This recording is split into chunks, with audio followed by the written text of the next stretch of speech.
अस्सलाम वालेकुम स्टूडेंट्स। आज हम जो असेंबली लैंग्वेज के जो हमने इंस्ट्रक्शंस पढ़ ली हुई हैं उनकी प्रोग्रामिंग प्रैक्टिस कर लेते हैं।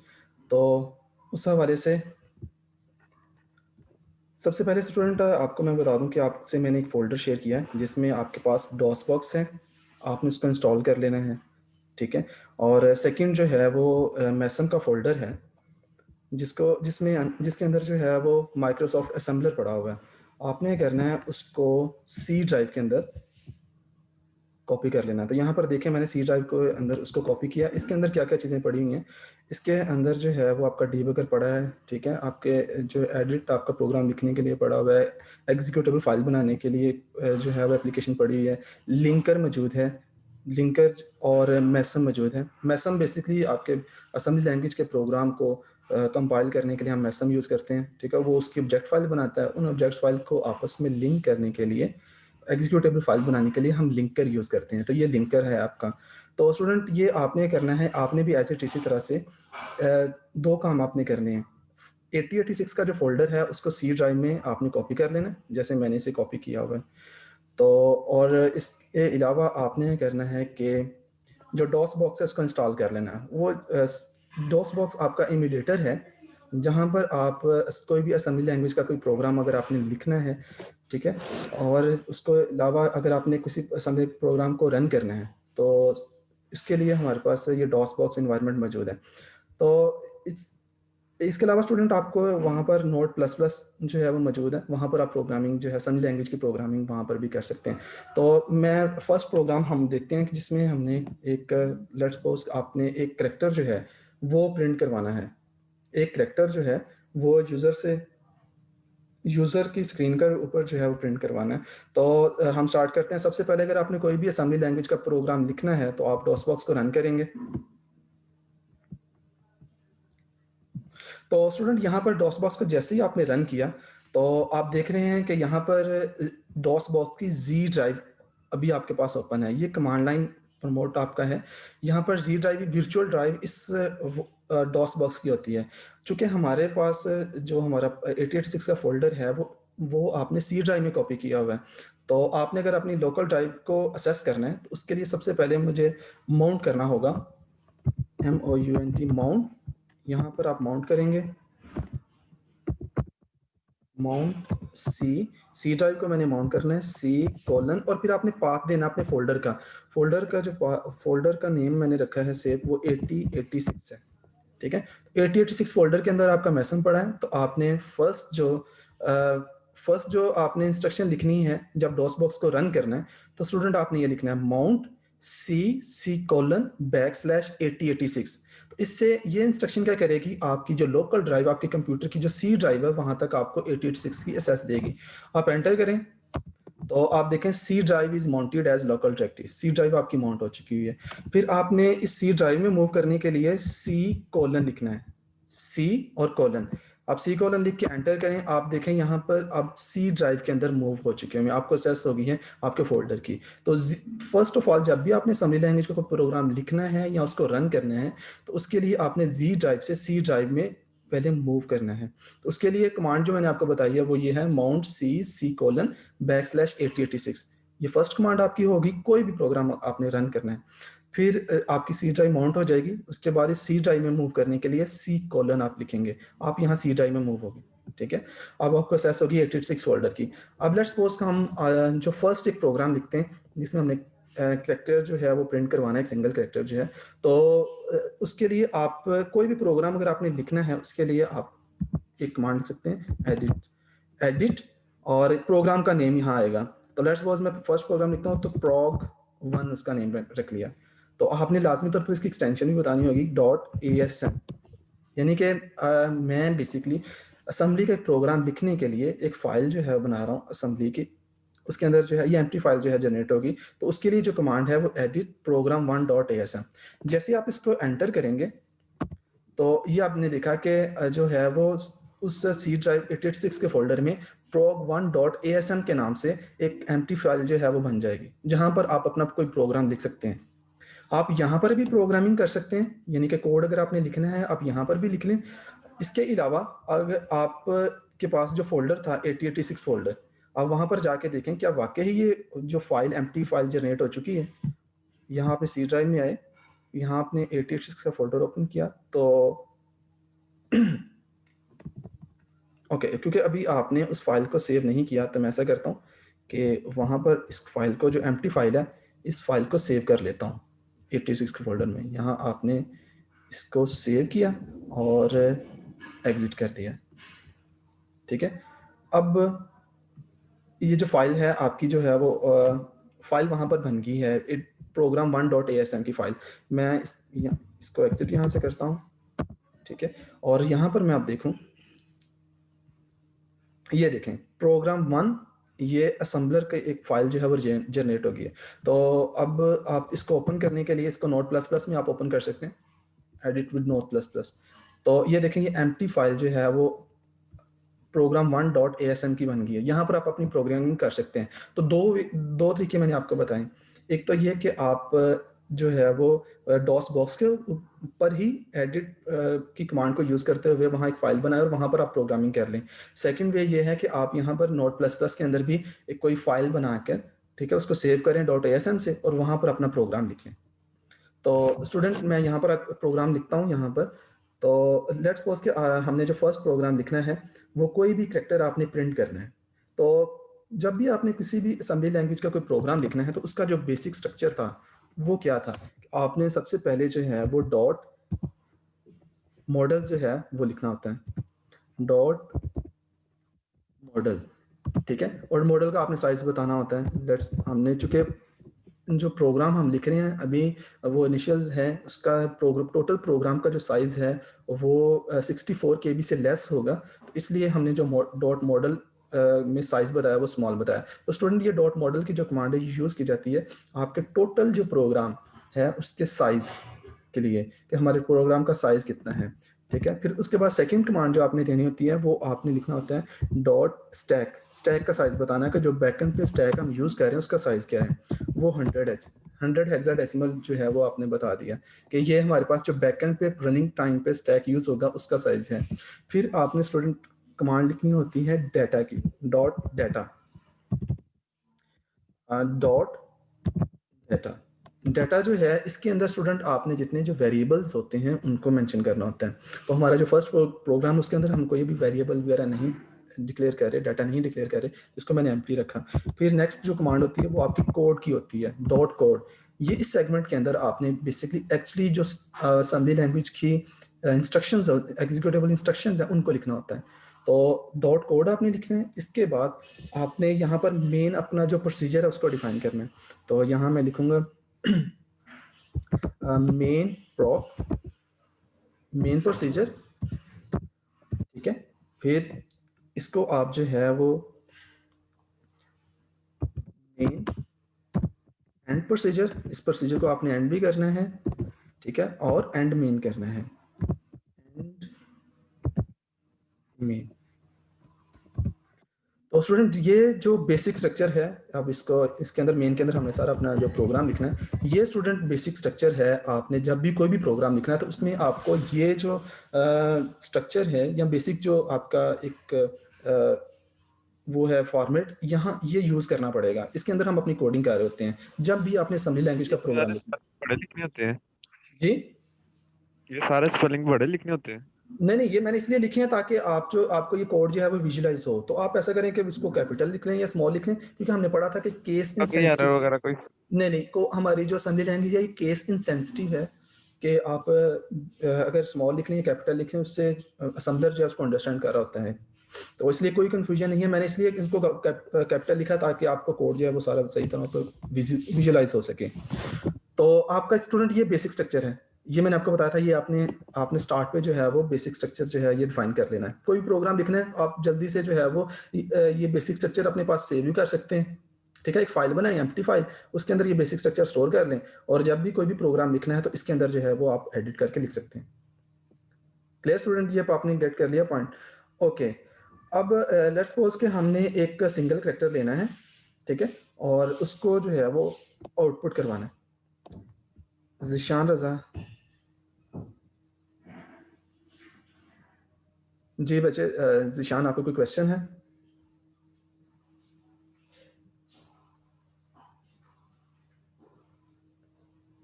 आपका हैंड रेज है बच्चे, आप बता दें अगर कोई क्वेश्चन है तो मुझे बताएं, अगर नहीं है तो फिर हम आगे फॉरवर्ड मूव करते हैं। सर मैंने कहा ये ग्रुप में हमें स्लाइडें वगैरह मिल जाएंगी ना दोबारा भी? जी जी, ये मैं आपको, ये जो मैं रिकॉर्डिंग कर रहा हूँ, ठीक है, तो ये आपसे मैं शेयर कर दूंगा, ये जो कोड की recording. Thank you sir. Thank ठीक यू है, सर, वो मेरे 10 मिनट पहले थोड़े से वेस्ट हो गए हैं, इस वजह से मैं कह रहा हूँ। ठीक हो गया, ठीक हो गया, मैं कर रहा हूँ। तो अभी, thank you sir, thank you. तो स्टूडेंट ये हमने कोई भी असेंबली लैंग्वेज का कोई प्रोग्राम रन करना है तो उसके लिए आपने एक फाइल बनाई, program1.assembler की एक फाइल बनाई है, उसके अंदर आप कोड लिख रहे हैं। और असेंबली लैंग्वेज का जो कोड है उसका सिंटैक्स इस तरह से है कि आपने सबसे पहले अपना dot model model define model का जो सेगमेंट है वहां पर आपने साइज उसका बताना है, फिर स्टैक सेगमेंट का साइज बताना है, डाटा सेगमेंट बताना है, कोड सेगमेंट बताना है, इसके अंदर मेन प्रोसीजर है उसको डिफाइन करना है। तो मेन प्रोसीजर है और मेन एंड पे प्रोसीजर को एंड करना, और फिर एंड मेन है, मेन को एंड करना है। ये वो इंस्ट्रक्शंस हैं जो हर प्रोग्राम के अंदर लिखी जाएंगी। अब यहाँ पर लेट्स सपोज कि आपने सिंपल एक करेक्टर लेना है, उसको जो है वो आउटपुट करवाना है। तो हम एक करेक्टर जो है उसको मूव कर रहे हैं डीएल के अंदर, मूव, यहाँ पर मैं एक रजिस्टर के अंदर, मूव की कमांड आपने पढ़ी थी कि मूव की कमांड के अंदर हमारे पास एक रजिस्टर होगा, रजिस्टर के अंदर डीएल के अंदर मैं मूव कर रहा हूँ, कोई करेक्टर एक ले लेता हूँ यहाँ पर मैं। तो आपने देखा था किसी भी अगर कोई करेक्टर जो है उसको अगर इनपुट करना है तो उसको हम सिंगल कोड में लिखते हैं। सिंगल कोड में लेट्स सपोज कि मैं आर जो है वो मैंने प्रिंट करवाना है स्क्रीन के ऊपर, तो मैंने मूव किया इस करेक्टर को एक रजिस्टर के अंदर। तो फर्स्ट कमांड ये मेरी ये हुई कि मैंने एक करेक्टर को जो है वो डीएल रजिस्टर के अंदर मूव करवा दिया। फिर आपने पढ़ा था कि किसी भी अगर आपने आउटपुट करवानी है, ठीक है, तो आउटपुट करवाने के लिए हमारे पास जो कमांड थी वो आपने क्या पढ़ी थी, आपने पढ़ी थी मूव AH2, और साथ में जो है वो इंटरप्ट हम कॉल करते थे, इंटरप्ट 21H। तो ये स्टूडेंट आपने जो यूज़ की है, यहाँ पर आप इसका कमेंट भी लिख सकते हैं। यहाँ पर मैं कमेंट का हमने पढ़ा था कल कि अगर आपने कमेंट लिखना है तो उसके लिए हम सेमीकोलन यूज़ करते हैं। तो यहाँ पर आप मेंशन कर दें फॉर आउटपुट, आउटपुट के लिए ये कमांड हम यूज़ कर रहे हैं, ठीक है। तो मूव AH2 इंटरप्ट 21H।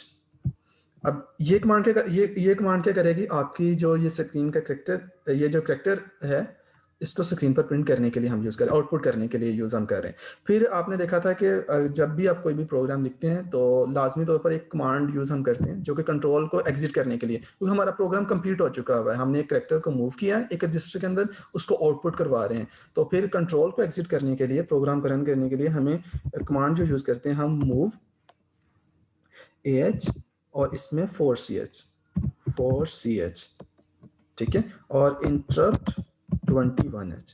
तो ये स्टूडेंट कमांड जो है ये भी आप हर प्रोग्राम के अंदर यूज कर रहे होंगे। तो यहाँ पर भी इसका आप कमेंट लिख सकते हैं यहाँ पर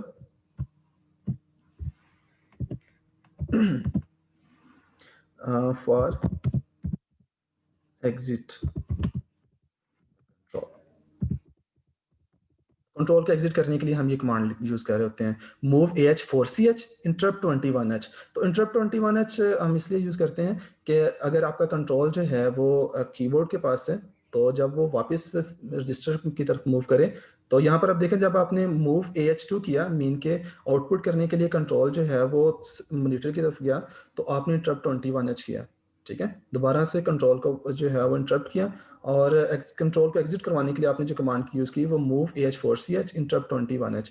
तो अब स्टूडेंट ये आपका सिंपल सा जो है एक प्रोग्राम है जिसके अंदर हम मूव इंस्ट्रक्शन को यूज़ कर रहे हैं, इंटरप्ट की कमांड को यूज़ कर रहे हैं, और जो आउटपुट करने के लिए जो सर्विस रूटीन है मूव AH2 इसको यूज़ कर रहे हैं। जब भी आपने आउटपुट करवानी होगी तो उसके लिए मूव AH2 और इंटरप्ट 21H को हम कॉल करेंगे। जब भी आपने कंट्रोल को एग्जिट करना होगा move AH 4CH interrupt 21H को यूज करते हैं। ये जब हमने सर्विस रूटीन की इंस्ट्रक्शंस पढ़ी थी वहां पर ये इस चीज को हमने देखा था।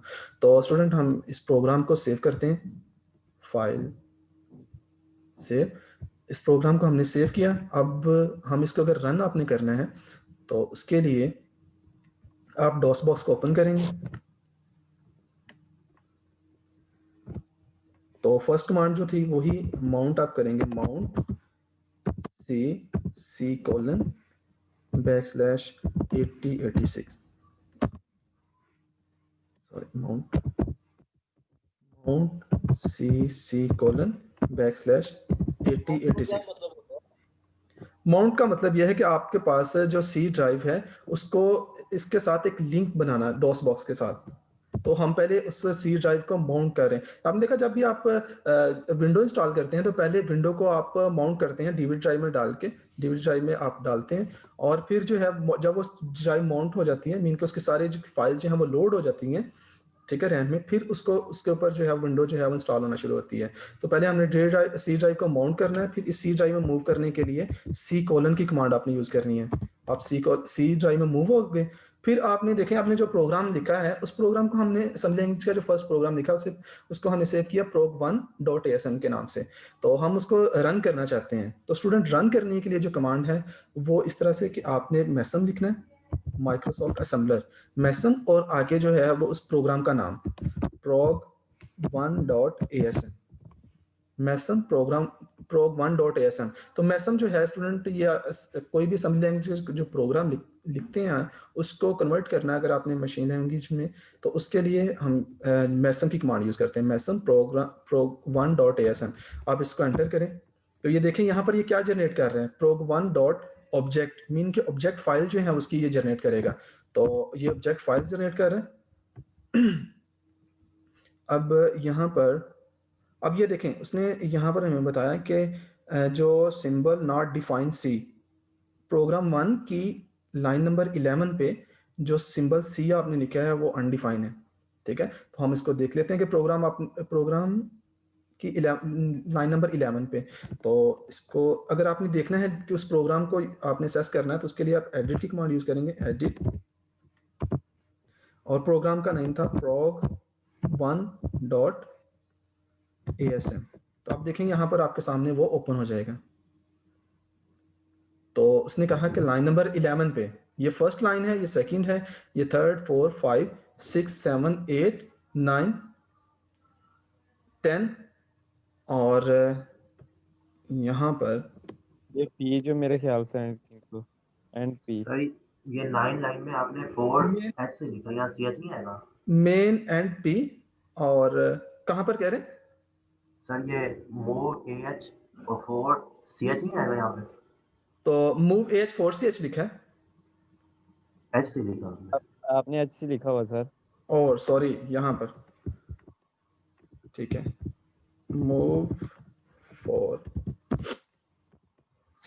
तो स्टूडेंट आपको ये अच्छा ये एरर से आपको आइडिया हो गया होगा कि हमारे पास जो असेंबलर है वो किस तरह से हमें लाइन नंबर भी बताता है वहां पर, और एरर क्या है वो भी शो कर रहा था। उसने कब बताया था कि सी जो है वो अनडिफाइन है, तो हमने मूव AH4CH लिखना था तो हमने HC लिखा जिसकी वजह से उसने एरर शो किया है। अब स्टूडेंट आपने इसको करेक्ट करने के बाद फाइल को दोबारा से सेव यहाँ से करना है, सेव करने के बाद इसको यहाँ से एग्जिट करना है, ठीक है, और दोबारा से यहाँ पर आप लिखेंगे मैसम, और फाइल का जो नेम था वो था prog1.asm, ठीक है। तो स्टूडेंट ये देखें अब कोई एरर जनरेट नहीं हुआ, तो उसने 0 वार्निंग और 0 सर्विस एरर शो किया।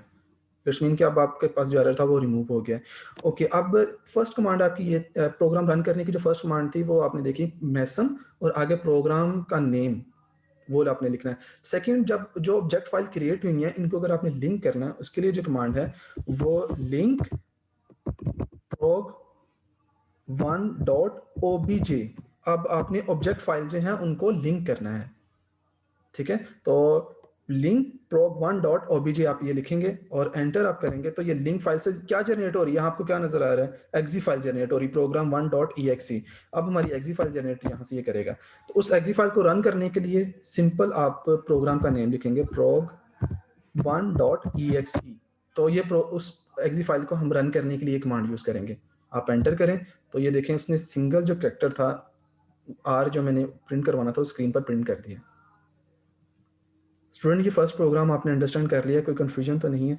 मैं इसको यहाँ से एग्जिट करता हूँ, एग्जिट, और यहाँ पर फिर मैं आपको जो है वो इसकी जो प्रोग्राम 1 जो है ये देखें, सबसे पहले प्रोग्राम 1 जो हमने लिखा था वो असेंबली लैंग्वेज का कोड था, उससे उसने जनरेट की ऑब्जेक्ट फाइल, ऑब्जेक्ट फाइल ये जनरेट हुई है और उस सब्जेक्ट फाइल से हमने एक्जी फाइल जनरेट की है एप्लीकेशन जो है। तो ये एक्जी फाइल, जब भी आप कोई भी प्रोग्राम रन करेंगे तो वो जो प्रोग्राम असेंबली की फाइल आपकी होगी, एक ऑब्जेक्ट फाइल क्रिएट होगी और एक जो है वो एक्जी फाइल जनरेट होगी। एक्जी फाइल को हम रन करेंगे तो हमारा प्रोग्राम जो है असेंबली प्रोग्राम वो रन हो जाएगा। तो स्टूडेंट ये आपका एक फर्स्ट प्रोग्राम है। इसको आप अगर आपने देखना हो इसका कोड को, तो इसको आप open with note plus plus करके वहाँ पर आप इसको कोड को देख सकते हैं कि हमारा कोड क्या था। ठीक है स्टूडेंट।